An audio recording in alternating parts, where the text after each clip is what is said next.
주의 은혜 가운데 평안하셨습니까? 옆에 사람을 인사합시다. 사랑합니다. 축복합니다. 네. 제목이 있습니다. 제목 같이 읽겠습니다. 멀리서 온 사람들도 아멘.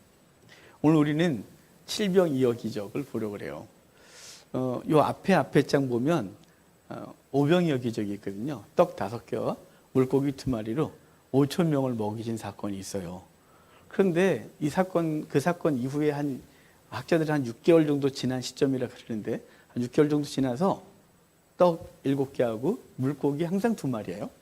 그리고 4천 명을 먹이신 사건을 다시 행하셨어요. 주님은 2번의 사건을 하셨거든요. 누군가는 물고기 2마리가 고래 같은 놈이다 이래갖고 무지하게 보리떡 요만한 게 아니라 어마어마하게 크게 구워서 그런 얘기도 하지만 도저히 믿을 수가 없으니까요. 어떻게 떡 5개, 물고기 2마리로 5천 명, 남자만 5천 명이에요. 여자와 아이까지 2만여 명을 먹일 수 있느냐. 여기 오늘 본문에는 떡 7개, 물고기 2마리래요. 2마리가 아니고 2마리라 그래서 이게 대체 1마리 반인지 2마리 반인지 알 수가 없지만 하여간 2마리. 마태복음도 똑같이 기록하는데 거기도 2마리라고 되어 있어요. 하여간 2마리, 이것을 가지고 4천 명을 먹이셨다 이렇게 기록하고 있거든요. 굳이 2번이나 이런 사건을 벌이시고 이렇게 하신 이유가 뭘까 생각을 합니다. 주님께서는 그 배고픈 백성들을 그냥 돌려보낼 수가 없었어요. 함께하고 당신을 따라다니면서 말씀을 배운 그들에게 그들이 이제 집으로 돌아갈 길이 너무 멀었거든요. 그래서 먼 그 길을 배고프게 가다가 쓰러지까 안 돼서 주님은 그들에게 이런 행위를 벌이셨는데, 그들이 먹고 배부르고 그리고 각자 집으로 돌아간 사건이 오늘 본문이에요. 오늘 아까 오병이어하고 칠병이어하고 비슷하지만 몇 가지가 달라요. 몇 가지가 다른데요. 먼저는 숫자가 다르죠. 5개, 7개. 장소가 달라요. 그리고 대상이 다릅니다. 대상이 당연하죠. 6개월 전 사람하고 지금하고 같을 수는 없겠죠. 하지만 6개월 전에는요, 유대인들을 중심이었고요. 지금은 이방인들을 대상으로 행하시고 있는 거예요. 오병이어 그랬잖아요. 5, 성경에는 숫자들이 되게 상징성을 갖고 있거든요. 그걸 수비학이라 그래요. 숫자를 가지고서 비유를 하고 이런 거죠. 유대인들은 굉장히 강했어요. 5이 갖고 있는 게 뭐냐면요. 우리는 5 그러면 손가락 이렇게 나오겠죠. 5 생각나는 게 별로 없죠. 우리나라 사람들이 갖고 있는 5의 이미지. 하지만 이스라엘은 명확해요. 아주 명확한데 그게 모세 오경이에요. 5 그러면 오경이 생각나는 거예요. 그래서 5 그리고 물고기 2마리는요 증인의 숫자거든요. 하나님의 말씀을 전하는 성도들. 그래서 여러분 요즘은 그거 유행 안 하더만요. 차 뒤에다가 자동차 뒤에 물고기 이렇게 붙이고 다녔잖아요. 익두스라고 하는 헬라어인데요. 익두스 이렇게 써갖고 다녔어요. 그게 히브리어예요. 죄송해요. 써갖고 다녔는데 그게 물고기예요. 증인의 수예요. 증인은 2명으로 되어 있거든요. 그러니까 먼저는 유대인들을 대상으로 유대인들에게 생명을 줬던 게 모세오경이었다면, 나는 새로운 말씀, 새로운 떡으로서 주님이 등장하셔서 오병이어의 기적을 통해서 내가 생명의 떡이다. 너희에게 생명의 떡이다. 너희에게 그동안 지키고 살고 붙들고 살았던 게 하나님의 말씀 모세오경이었다면 그 오경이 상징하고 있는 게 나다. 내가 너희에게 생명의 떡이다가 유대인을 대상으로 해서 오병이어였다면, 이방인을 대상해선 칠병이어래요. 그럼 7이 갖고 있는 이미지가 있겠죠? 7은 완전수예요. 7이 갖고 있는 게, 7은 왜 완전수냐면 7째 날 주님이 쉬셨다 그랬잖아요. 하나님이 천지를 창조하시고, 그래서 유대인에게 있어서 완전수고 지중해권 사람들에게 있어서는 3, 그리고 3은 신의 수고요. 그리고 4는 세상의 수예요. 그래서 온 세상을 상징하는 게 7이에요. 그래서 온 세상 사람들에게 생명의 떡 대신 예수 그리스도가 칠병이어로서 등장하는 것이죠. 하여간 지역이 다르고 대상이 다르고 그리고 숫자가 다르고, 이것을 가지고 우리 주님께서는 2번째 이방인을 대상으로 떡을 먹이신 사건을 이야기를 하고 있는 것입니다. 자, 우리 그럼 8장 1절 다시 한번 읽고 그 본문 하나씩 보도록 할까요? 8장 1절입니다. 그 무렵에 또 큰 무리가 있어 먹을 것이 없는지라 예수께서 제자들을 불러 이르시되 아멘. 큰 무리래요. 이게 이 큰 무리란 단어가 오클로스라는 헬라어인데요. 이게 원래 무리하고 예수님께서 활동하실 때 성경을 잘 보면 무리라고 표현한 데가 있고요. 백성이라고 표현한 데가 있어요. 헬라어로 백성을 라오스 그러거든요. 저기 라오스 말고요. 저기 동남아 라오스 말고요. 백성 그러면 라오스 그래요. 근데 이 백성이라고 단어를 쓸 때는 회당 안에 있는 사람을 백성이라 그래요.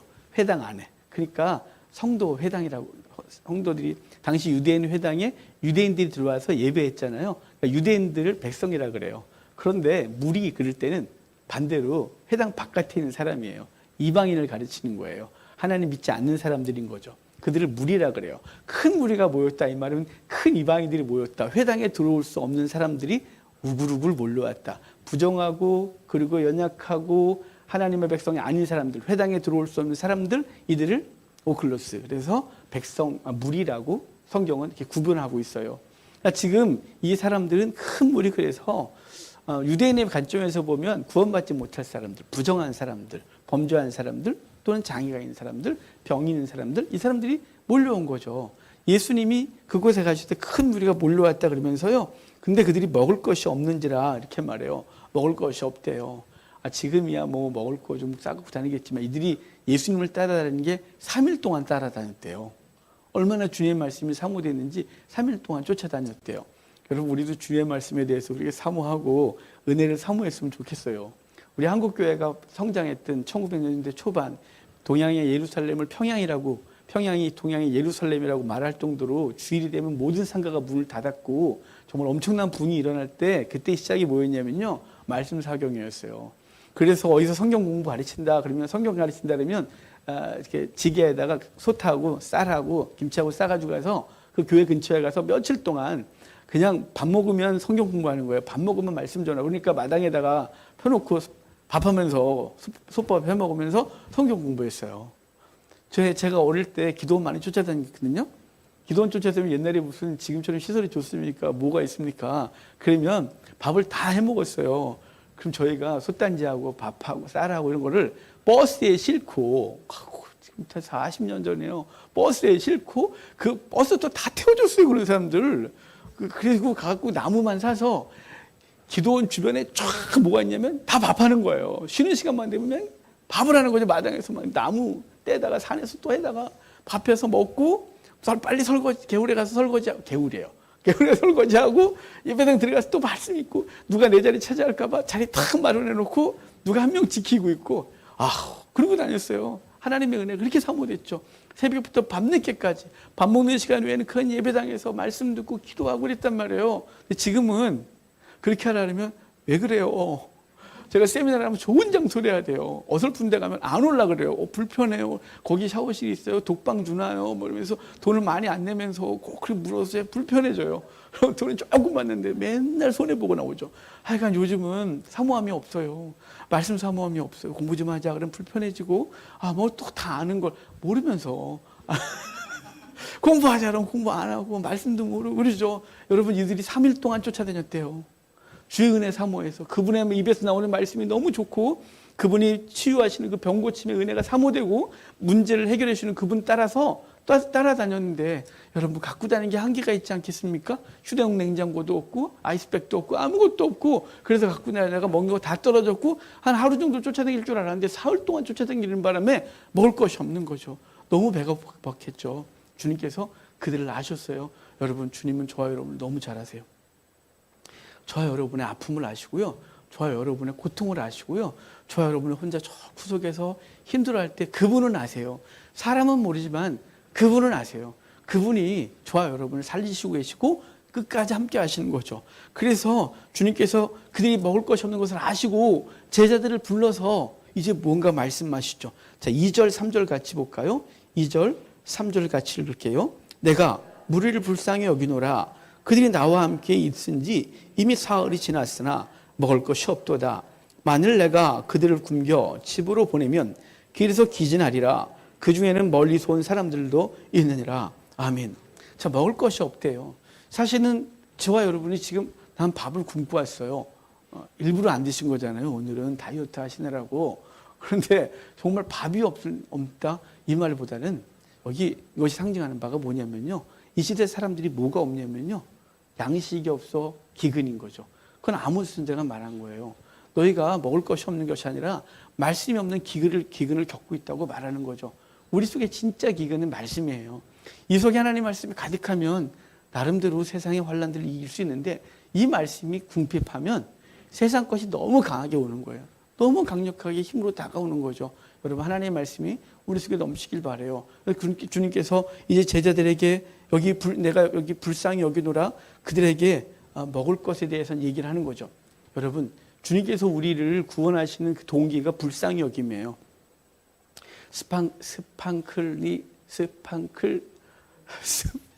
이 발음이 되게 길어갖고 제가 이거 매번 하는거든요.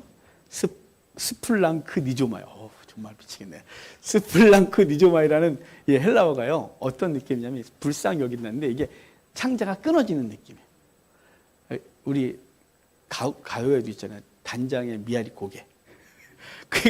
그 미아리 고개 넣으면서 창자가 끊어지는 아픔이었다는 거예요. 그게 여기 주님께서 그 영혼들을 보시면서 느꼈던 게 창자가 끊어지는 고통이래요. 그래서 굶주린 사람을 보면서 주님이 창자가 끊어지는 고통을 겪고 있었다 그러거든요. 그런데 이게 단순히 지금 여기서 말씀하신 것이 아니고요. 주님께서 하늘에 계시면서 이 땅에 오신 이유가 창자가 끊어지는 고통 때문에 오신 거예요. 당신의 백성이 죽는 모습을 보고 끊어지는 고통을 겪는 거죠. 여러분 이것이 느껴지지 않으세요? 그럼 느껴지게 해드릴까요? 여러분의 자녀가 갑자기 어느 날 중병에 걸려서 고통스럽게 오는 거죠. 아무리 그 진통제를 먹고 막 그 패치를 붙이고 그래도 계속 고통스러워하면 여러분 그걸 보신 부모들이 키우다 보면 다 겪지 않겠어요? 그때 여러분 어떠세요? 자식 내가 내 말 안 듣더니 너 그거 먹지 말랬지. 근데 그렇게 넌 싸다 임마 이렇게 하시는 부모 있어요? 아니죠. 너무 고통스럽죠. 차라리 내가 아프면 좋겠고 대체 어떻게 하면 좋을지 모르겠고 정말 내가 그 대신 고통스러운 이 느낌 이게 단장이에요. 예수님께서 우리가 지옥의 형벌을 당하는 것을 볼 수가 없어서 하늘 보좌 버리시고 이 땅에 오셨어요. 그리고 그 백성의 영적 굶주림, 그 영적 굶주림을 보고 그분이 느끼는 게 뭐냐면 창자가 끊어지는 고통이래요. 그분이 저와 여러분의 삶을 보시면서 하나님의 은혜 없이 살아가는 현장을 보면서 창자가 끊어지는 고통을 주님이 겪는 거죠. 그래서 여기 불쌍히 여기사 이것이 그분이 우리를 향한 그 근본적인 마음이에요. 그래서 그것 때문에 뭐든지 해결되는 거죠. 그분이 우리를 향하여 이 단장의 고통을 겪고 있기 때문에 우리의 삶의 문제들을 그분이 깊이 개입하시는 거예요. 아주 깊이. 우리 영혼의 문제에 깊이 개입하고 우리의 삶의 문제에 깊이 개입하시고 그 개입하셔서 그분이 그것들에 대하여 이끄시고 있는 거죠. 거기 보면 그러면서 나와 있으니 이미 사흘이라 그래요.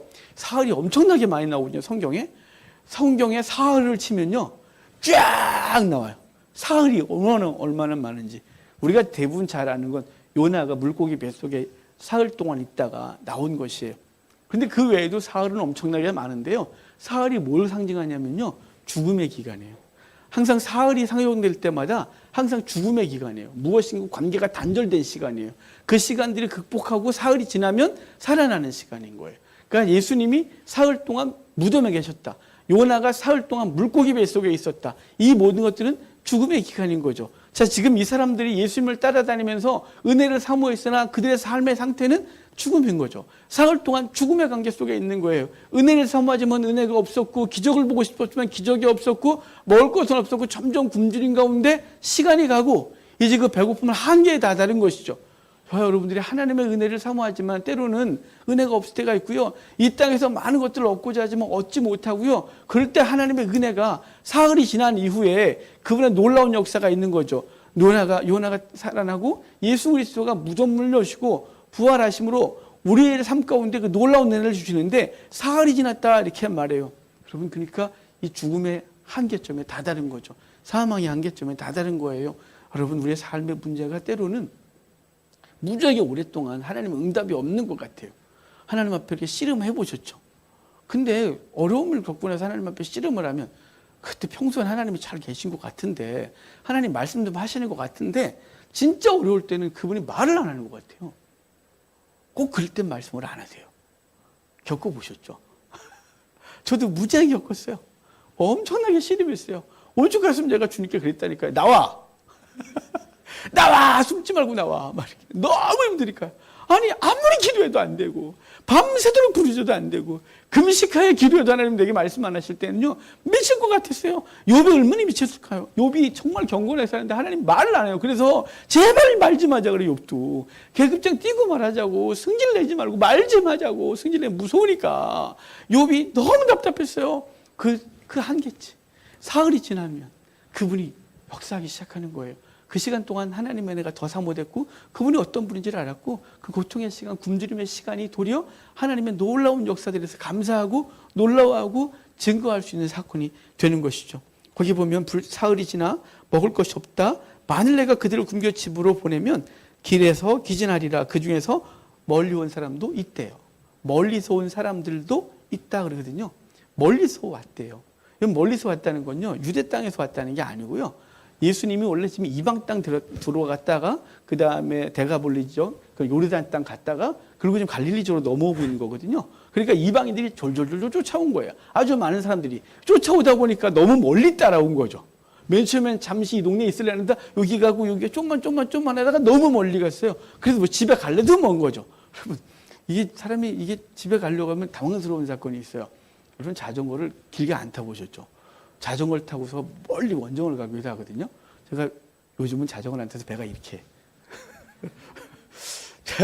제가 집에서 자전거를 출발해서 충주까지 아침에 출발하면 충주까지 가요. 팍 달리면 점심 먹고 간식 먹으면서 물 마시면서. 중요한 건 오는 게 문제예요. 해 떨어지거든요. 달려오지 않고요. 버스 타고 와요 그때는. 여러분 그래서 항상 자전거를 탈 때는 올 길을 생각하고 가거든요. 왜냐면 올 때 너무 지치가면 올 수가 없어요. 너무 힘들어서. 근데 지금 주님을 따른 사람들이 있어요. 멀리서 주님을 따랐는데 돌아갈 길도 깝깝한 거죠. 그래서 그들이 굶주려 기진할까 걱정하신 거죠. 그들이 온 길이 너무 먼 거예요. 멀리서 왔대요. 근데 이 멀리서 왔다가 단순히 거리적인 게 아니에요. 물리적 거리도 멀었을 거예요. 하지만 심리적 거리에 먼 게 더 무섭죠. 우리 일본을 그렇게 말하잖아요. 가깝고도 먼 나라. 여러분 혹시 한 집에 사는데 가깝고도 먼 사람, 정말 끔찍하지 않아요? 한 입을 덮는데 등대기 싫고 그런 거 있잖아요. 한 거실에 사는데 각자 문 닫고 들어가 버리고 심리적 거리가 너무 먼 거죠. 지금 유대인들에게 있어서 이방인은 심리적 거리가 먼 사람이에요. 사마리아 심리적 거리가 너무 멀죠. 유대 땅과 사마리아 붙어 있는데 한 땅에 있어요. 갈릴리와 유대인들은 한 종교를 가지고 있었고 사마리아는 전혀 다른, 그래서 거쳐가지도 않는 심리적 거리가 너무 먼 거죠. 주님은 그 심리적 거리가 먼 사람들을 향하여 은혜를 베푸세요. 여러분 우리와 저와 여러분들이 주님과의 관계가 가까우신가요? 예수 그리스도께서 하나 되게 하심으로 가까워졌어요. 예수 그리스도가 피를 흘리심으로 우리가 멀리 있었던, 그래서 에베소서 2장 보면 너희가 전에는 멀리 있었다 그래요. 유대인과 이방인 사이가 멀었고 하나님 앞에서 멀었고 원래 진노의 자녀였지만 예수 그리스도가 십자가에 달려 죽으심으로 먼 거리 때는 하나 되게 하셨다고, 가깝게 되게 했다고, 우리 그리스도를 중심으로 한 건물이 되게 하겠다고 주님 말씀하고 있는 거예요. 우리 하나님으로부터 멀었던 사람들인데 예수 그리스도가 십자가에 달려 죽으심으로 그분이 우리를 하나님과 가깝게 했어요. 아담과 하와의 범죄로 에덴에서 쫓겨났던 우리들을 예수 그리스도의 핏불에 흘려주심으로 휘장이 갈라지고 에덴이 열려 그분 앞에 들어가 우리는 생수의 강을 먹고 있는 거예요. 그것이 우리 속에 넘치고 있는 거죠. 인간관계에서도 마찬가지예요. 가까이 있지만 심적으로 먼 사람들이 너무 많거든요. 주님은 그들도 은혜가 필요하다 그러는 거죠. 우리가 좀 심적으로 해요. 저것들은 막 이렇게. 제가 농담으로 하지만 약간 저 마음속 깊은 곳이 있는데 우리 안우인 사모님 원래 일본 선교하셨잖아요. 그때 그랬어요. 난 일본은 싫은데. 일본은 뭐 이런 거 있잖아요. 이게 우리 민족 감정. 하지만 그렇다고 해서 일본 사람 만나면 싫어하진 않아요. 일본 사람은 괜찮아요. 개인적으로 만나면. 근데 이게 민족 감정이 있으니까 그들에게 복음 준 거예요. 제가 해외 선교 나갔던 유일한 나라 또 일본이에요. 단기 선교 가서 일본 가서 하고. 근데 우리 속에 먼 거리감이 있어요. 그들도 은혜가 필요한 거죠. 그들도. 주님은요, 저 여러분도 은혜가 필요하다는 거죠. 우리 주변에 지치고 힘든 사람들, 혼자서 저 구석에서 지쳐가고 힘든 사람들, 그 정서가 하나님, 자기가 힘들면요, 하나님과도 멀게 느껴져요. 원래 아버지와 관계가 안 좋은 사람들이 하나님을 섬기는 걸 되게 힘들어 하세요. 왜냐하면 하나님의 아버지로 대치되는 게 너무 힘들어요. 불편해져요. 부모와의 관계가 안 좋은 사람들은 하나님의 사랑을 잘 확신을 잘 못해요. 왜냐하면 절대적 사랑을 받아보지 못했기 때문에 하나님의 절대적 사랑이 내 속에서 역사하기가 힘든 거예요. 자꾸 의심하고 불편하고 불안하고, 이게 우리 속에 자꾸 의심이 생기는 사람이 인간관계에서 그런 게 있었던 거죠. 그러니까 자기가 하나님 앞에서 못나게 보이고 그리고 자기 속에 막 갇혀 있으면 하나님은 멀지 않은데 하나님은 우리를 멀리하지 않는데 스스로가 멀어져서 자기가 하나님의 은혜가 있나 필요하기도 하고 하나님이 나간 사람을 돕기나 할까 내 기도를 들으시나 이러는 거죠. 멀리 있는 거예요. 주님께서 우리를 멀리한 것이 아니라 우리의 죄 때문에 멀어졌을 뿐만 아니라 우리의 정서적 거리가 스스로가 멀리한 거예요. 스스로가 괜히 가까이 하고 싶은데 괜히 자기가 자꾸 멀게 하는 거죠. 그쪽 불안하고 불편하니까 자기가 살면서 자꾸 멀어지는 거예요. 주님은 이렇게 말하는 거예요. 멀리서 온 사람도 있대요. 그 멀리에서 온 사람들도 하나님의 은혜가 필요한 것이죠. 주님 여기 가까운 데인 사람만이 아니에요. 유대인만이 아니에요. 제자들만 은혜 받은 게 아니에요. 멀리에서 온 사람들도예요. 도는요 계속인 거죠. 많이 아니고 도라니까요. 하나님께서 저와 여러분에게도 뿐만 아니라 나와 함께 온 사람들에게도 나와 왼수같이 지낸 그 사람에게도 은혜가 필요한 것이에요. 그래서 그들을 주님이 불쌍히 여기시고 그들에게 생명의 떡을 먹이시는 장면이 오늘 본문인 거죠. 4절 같이 볼까요? 4절 같이 읽어요. 제자들이 대답하되 이 광야 어디서 떡이 있어 이 사람들로 배부르게 할 수 있으리이까. 제자들이 굉장히 현실적이죠. 광야라니까요. 광야에 슈퍼 없어요. 이미 해 떨어지고 있어요. 이미 그들은 유대인들은 아침에 빵 굽고요. 그거 다 팔면 빵을 더 이상 굽거나 그러지 않아요. 그런 상황에서 무엇인가를 구하는 게 얼마나 어려워요. 오병이어 때도 그랬거든요. 이 사람들을 다 먹이려면 200데나리온의 돈이 필요하겠대요. 200데나리온은요. 200일 동안 일해서 벌 돈이에요. 그만큼 있어야 사서 먹인다는 거죠. 근데 사서 먹을 데도 없다는 거죠. 여기 똑같은 얘기를 하는 거예요. 이 사람들 이 광야에서 어디서 떡을 구하여 먹겠냐 이거죠. 그래서 오늘 본문을 잘 보면요. 원어에는 이렇게 돼 있어요. 어디서 어떻게 누가 이렇게 돼 있어요. 어디서 어떻게 누가 먹여요. 이게 우리의 문제 아니겠어요? 우리의 삶의 문제는요. 어디 살아가느냐죠. 우리의 삶의 자리가 광야라는 사실은 늘 불편해요. 광야는요. 아무것도 없거든요. 근데 광야가 갖고 있는 이미지가 있어요. 유대인들은 광야에 왜 나가냐면 하나님을 만나기 위해서 나가는 거예요. 광야에 스스로 나갔어요. 스스로 광야로 나가 하나님과 만났어요. 그래서 유대인들은 광야가 주님과 교통이 있는 장소라고 믿었죠. 엘리야도 광야로 나갔고 세례 요한도 광야로 나갔고 예수님도 광야로 나가요. 광야에 가서 주님과 만남이 있는 것이죠. 여러분 우리의 삶의 자리가 광야라는 것은 때로는 인간적인 눈으로 보면 불편하고 그리고 안 좋죠. 하지만 그 광야가 주님이 우리를 만나길 원해서 우리를 부르신 장소라면 그 자리는 은혜의 자리예요. 호세아가 고멜을 데리고 광야로 데려갔잖아요. 광야에 가서 그때서야 자기 남편 소리 들렸고 이제는 그가 바람피던 모든 남자 버리고 이제 당신은 내 남편입니다 라고 말했어요. 우리가 세상에 있으면 세상 것에 너무 있어서 우리가 부유하고 등 따시고 배부르면 세상 것밖에 안 보이는 거예요. 그것이 최고의 가치를 누리는 거죠. 그런데 그것들이 잠시 없어지면 당황스러워져요. 무서워져요. 큰일 날 것 같아요. 그런데 신기한 건요. 그것이 없어도 살 수 있다는 느낌이 조금씩 생겨요. 그리고 하나님이 어떻게 도우시는지를 아는 거죠. 하나님이 이렇게 도우시네 이렇게 도우시네 라는 걸 아는 거예요. 제 인생에서 광야 참 많이 겪었어요. 요즘은 좀 가나안 땅에 있는 것 같은 느낌이. 너만 가나안이냐 난 아직도 광야인데. 광야예요. 제가 인생의 광야에서 하나님을 경험한 여러 장소가 있는데요. 제가 30대 초반에 대학원을 마치고 포천에 들어가서 한 1년 전원교회 한다고 했을 때가 있었잖아요. 갔는데 아무도 없는 거예요. 있는 돈을 다 들어서 아침에 눈 뜨면 밤늦게까지 수리하는 거죠. 예배당 70평이 있고요. 숙소가 50평, 사택이 한 20몇 평 됐고 마당이 1,500평이에요. 근데 그게 다 허물어진 기도를 했어요. 제가 바보였으니까 그거 한 거지. 제가 지금 같으면 절대 안 해요. 그냥 전원교회 하고 싶었고 그리고 기도원도 성경 통독원도 하고 싶어서 우리 전에 있던 목사님 써볼래 해서 그래갖고 너무너무 고생했어요. 아침에 눈 뜨면 밤늦게까지 일하려고 그런데 혼자 일할 수가 없잖아요. 집사람하고 둘이서 많이 일해야 되는데 어쨌든 사다리에서 떨어져 보셨어요? 죽을 것 같아요. 그때 또 핸드폰을 삼성 애니콜 있잖아요. 이따만한 거예요. 딱 떨어지니 이게 골반 부러지는 줄 알았어요. 혼자서 떨어져 울었어요. 너무 아픈데 아무도 없는데 우는 거죠. 막 울고 지붕에서 떨어져 보고 정말 너무너무 고통스러웠어요. 근데 혼자서 도저히 할 수 없는 일이 있어요. 이를 도와줄 사람이 필요하잖아요. 저거 어떻게 하지? 그러면요. 다음날 제가 섬겼던 교회 청년들이 몇 명이 차 타고 새벽에 와요. 너네 왜 왔어? 월차 내고 왔대요. 그냥 왔대요. 밤늦게까지 일을 시키다 보내는 거죠. 후반에 돈이 다 떨어졌어요. 있는 돈이 얼마 되지도 않았는데 그걸 재료 사고 뭐 하나 돈 다 떨어졌어요. 돈 떨어져 어떡하지 그러면요. 희한하게 사람들이 와요. 대학원 원장님 2번이나 오셨어요. 제가 3년 대학원 하면서 다니면서 원장님이 바뀐 적이 있거든요.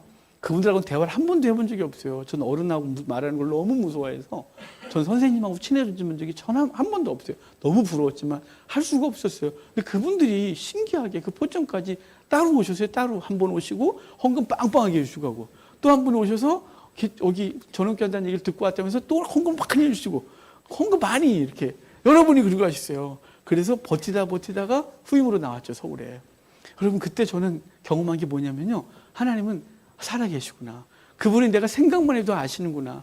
어떻게 할 줄 몰라 그럴 때 주님은 필요를 따라 사랑을 붙이시기도 하고 재물을 주시기도 하고 기쁨을 주시고 그 고통스러운 그 점점점 열악해지는 환경 속에서 하나님의 은혜가 있는 것을 경험했어요. 그래서 개척할 때 주님 말씀만 하시면 내가 무슨 짓을 할게요.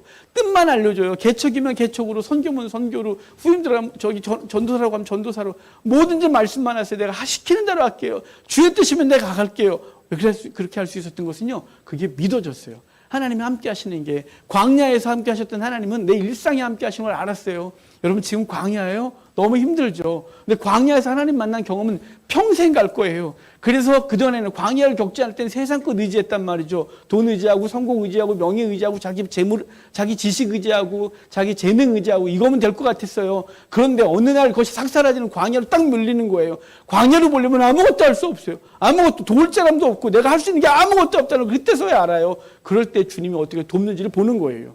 예민하게 보세요. 예민하게 보세요. 그리고 그것을 이 심령의 비석에 새겨 넣으세요. 그럼 평생 세상 것 의지 않고 광야에서 주님 의지하며 담대하게 하나님의 말씀을 갖고 신앙생활할 수 있어요. 광야에서요. 어디에서? 광야에서요. 광야는 아무것도 없는데 이 떡을 어디서 구해요? 누가요? 주님이.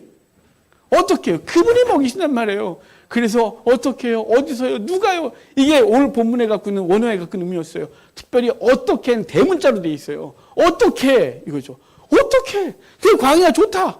어디 가서 뭐 제자들이 저 지방 저 동네 가갖고 이 몇 킬로 떨어진 동네 가서 빵 다 하고 어떻게 뭐 할 수 있겠지만 어떻게 할 거냐 이거 어떻게?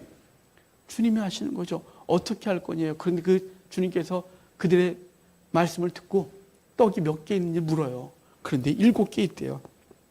5절, 6절 볼까요? 5절만 읽어요. 같이 읽어요. 예수께서 물으시되 너희에게 떡 몇 개나 있느냐? 이르되 7이로소이다. 이 떡 누구 건지 몰라요. 오병이었을 때는 어린아이의 도시락이었다고 분명히 돼 있거든요.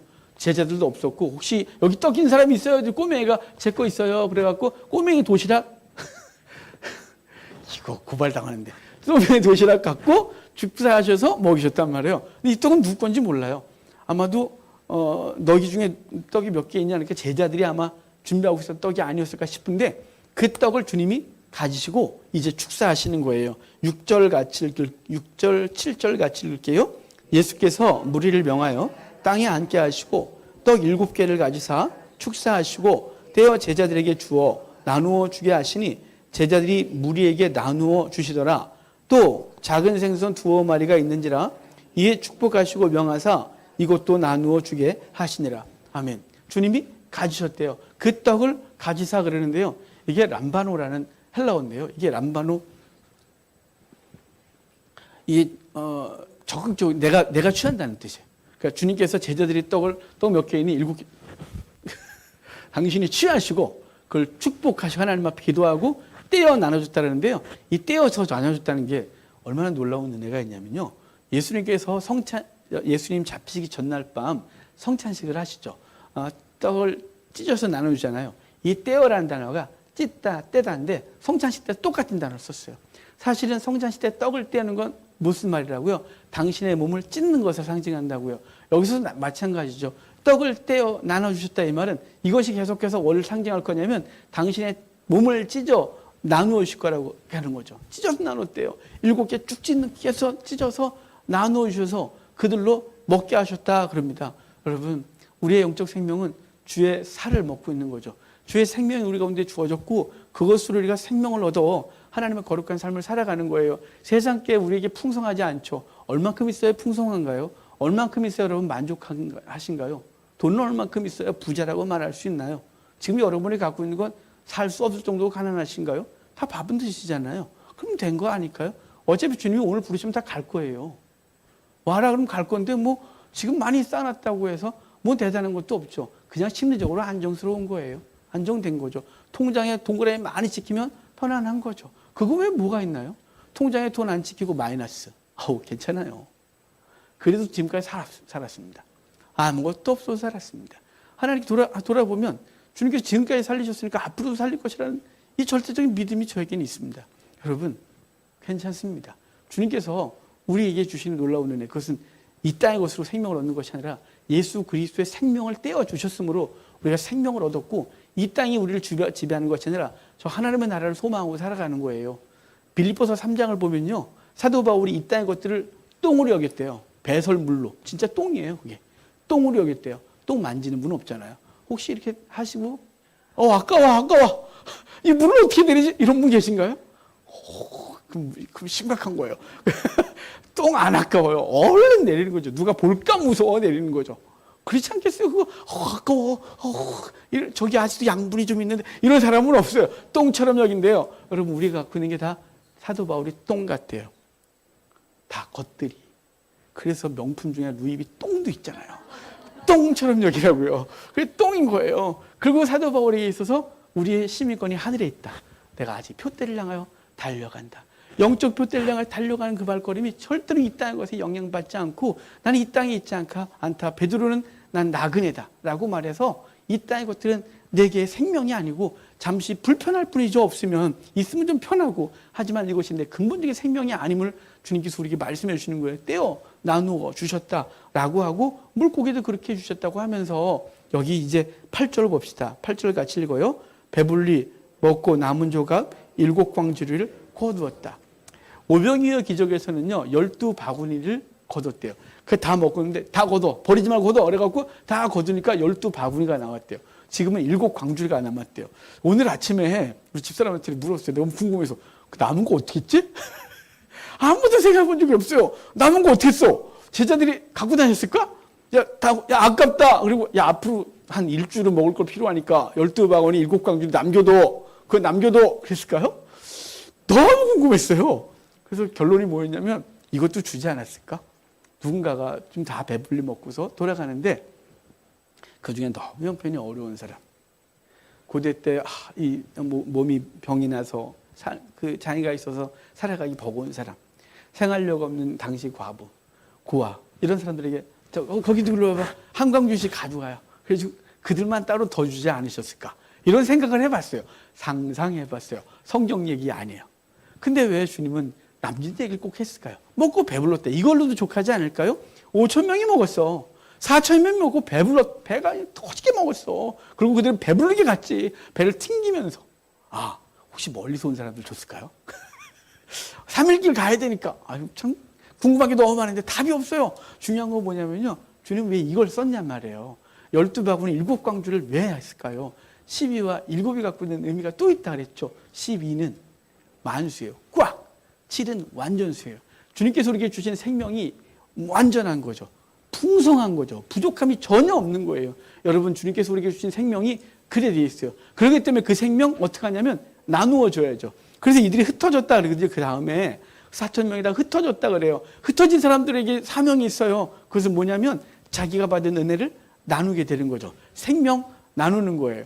여러분 우리 주변에 이 생명 나누는 귀한 은혜가 있길 바라요. 5병이요 7병이요 기적을 통해서 우리가 생명 얻었어요. 영적 생명을 얻었어요. 주님의 불쌍히 여기심을 입고 그리고 그 굶주림에서 벗어났어요. 영적 굶주림에서 벗어나서 세상이 알 수 없는 풍성함과 은혜가 우리 속에 넘쳐요. 여기서 끝나지 않고 이것이 남잖아요. 흘러 넘치는 거죠. 주님께서 또 생수에도 이렇게 말씀하셨잖아요. 누구든지 목마르거든 내게로 와서 마시라. 그러면 그 배에 생수의 강이 흘러 넘치리라. 흘러 넘쳐 누군가에게 생수를 주는 거죠. 우리 속에 있는 생명력 그것은 남았어요. 7광주에 12바구니가 남았어요. 이거 누구한테 줬는지 모르지만 그들이 흩어지면서 이거 가져간 사람도 있겠죠. 보여줬겠죠. 봐라 예수님이 이렇게 생명의 떡이시라고 말씀하시고 나눠주는 거예요. 저 여러분들이 이제 우리는 누구에도 가냐면 멀리 있는 사람들에게 멀리에서 온 사람들도 만나야 되는 거죠. 이게 심리적 거리에 대한 얘기를 하자 그랬어요. 우리 주변 사람들 지치고 힘든 영혼들 그들에게 가서 생명의 떡을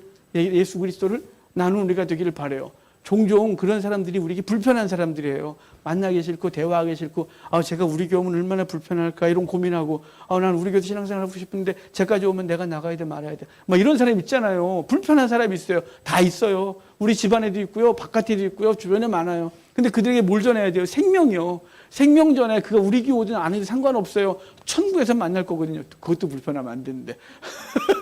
멀리서 온 사람들도 은혜가 필요한 거예요. 우리가 원래 멀리서 온 사람들이었어요. 우리가 주님 앞에서 멀었던 사람들이에요. 그런데 주님께서는 우리에게 흩어져서 누구에게요? 멀리서 온 사람들도 생명을 전하고 그들도 구원받아 하나님의 사람 되게 하는데 우리가 쓰임받는 귀한 은혜가 있기를 주로 축복합니다.